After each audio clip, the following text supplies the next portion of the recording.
I'm Dr. Ashley, and this is From Her Point of View.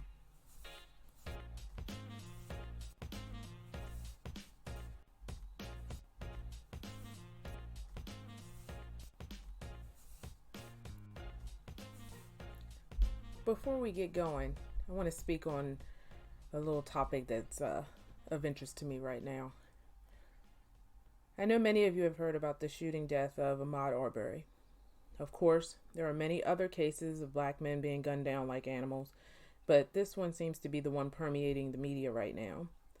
I won't purport to know all of the facts surrounding the case, but the narrative that has surrounded it has made me think deeply about what it means as it relates to me as a black woman, the wife of a black man, and the mother of a black son.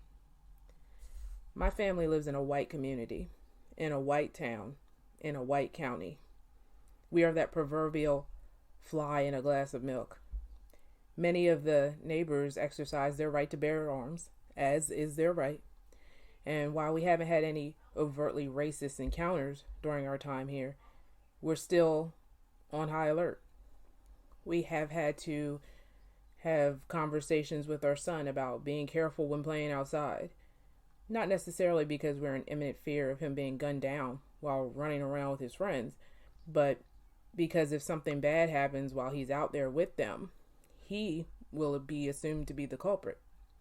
Anyone who knows my son knows he's not a troublemaker or a trouble seeker, but everyone doesn't know my son.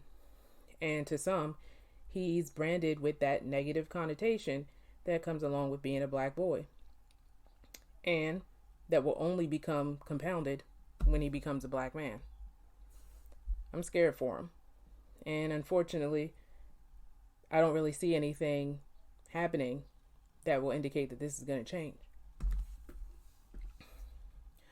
According to Tamara Beauboeuf-L'Enfant, the professor of women and sexuality studies at Grinnell University, the strong black woman image was developed to highlight the struggle, survival, and resiliency of black women. We're strong, but we're tired. We carry the weight of the world on our shoulders, and then we have to contend with the fear that our men, be it our fathers, sons, husbands, partners, uncles, or cousins, will be ripped from us because someone thinks that he may be doing something wrong, or someone thinks he looks threatening, or because someone thinks he has the right to defend himself because a man is running away from him. And they're ripped from us in more ways than one. They're sent to prison for exorbitant terms for nonviolent crimes. They're murdered in cold blood. They're smothered while crying out for air. It's just all too much. And when they're gone, the weight becomes even heavier.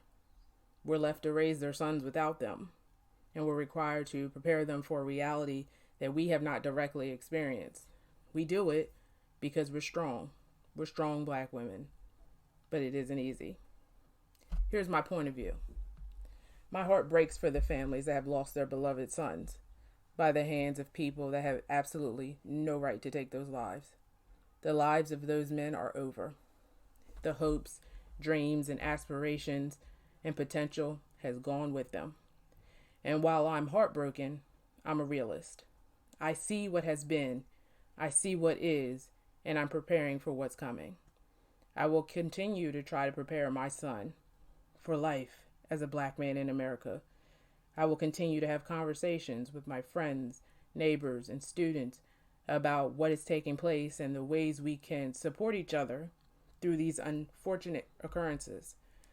And I'll continue to create a forum for open and honest interaction so we can educate and begin to understand one another. I'll do what I can. And that's just from her point of view.